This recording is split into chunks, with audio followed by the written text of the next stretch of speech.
સુરતમાં મુઘલ સરાયનું નામ બદલી હવે તાપી ભવન કરવામાં આવ્યું છે અને આસપાસના વિસ્તારનું નામ પણ બદલી અને તાપીપુરા કરવામાં આવ્યું છે। સુરત મહાનગરપાલિકાની વર્તમાન ટર્મની છેલ્લી સામાન્ય સભામાં 2 ઐતિહાસિક દરખાસ્તો રજૂ કરી સર્વાનુમતે મંજૂર કરવામાં આવી હતી।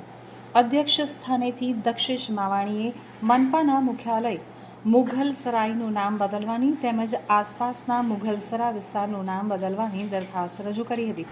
તો દરખાસ્ત મુજબ સુરત મહાનગરપાલિકાના મુખ્યાલય મુઘલ સરાયનું નામ હવે તાપી ભવન રાખવામાં આવશે, જ્યારે આસપાસનો મુઘલસરા વિસ્તાર તાપીપુરા તરીકે ઓળખાશે। આ બંને દરખાસ્તો રજૂ થતાં જ સભાખંડમાં બેઠેલા તમામ નગરસેવકો ઊભા થઈ ગયા હતા અને બેન્ચ થપથપાવી અને તેમજ સનાતન ધર્મની જય સહિતના નારા લગાવી આ નિર્ણયનું સ્વાગત કર્યું હતું। વિપક્ષના નગરસેવકોએ પણ ઊભા રહી આ દરખાસ્તને સમર્થન આપતા બંને દરખાસ્તો સર્વાનુમતે મંજૂર કરવામાં આવી હતી। દરખાસ્ત રજૂ કરતી વખતે દક્ષેશ માવાણીએ સુરતના ઐતિહાસિક અને સાંસ્કૃતિક વારસાનો ઉલ્લેખ કરી શહેરના ગૌરવ અને સમૃદ્ધ ઇતિહાસનો ચિતાર આપ્યો હતો।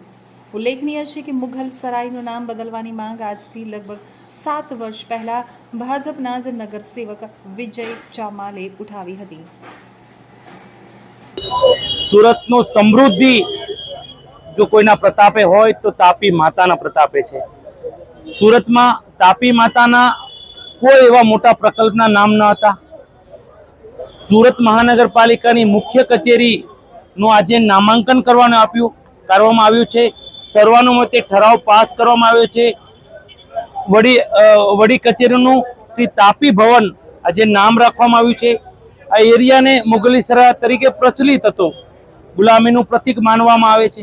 આ એરિયાનો જે ભૌગોલિક સુરતની પરિસ્થિતિ છે, રામપુરા, દાસ્તીપુરા, એના ઉપલક્ષમાં લઈ આ એરિયાનું નામ પણ તાપીપરા આજે અમે બીજી દરખાસ્ત પણ કરી છે અને 2 દરખાસ્ત આજે કરી છે। અને ગંગાના સ્નાનથી, યમુનાના આચરણથી અને તાપી માતાના સ્મરણથી આ સદનમાં જે કોઈ સેવા લેવા આવશે એ માતાજીનું નામ લઈને આવશે એવું ચોક્કસ। અને માતાજીને અમે લોકોએ ફૂલ નહીં તો ફૂલની પાંખડી આપવાનો આજે એક શ્રેષ્ઠ પ્રયત્ન કર્યો।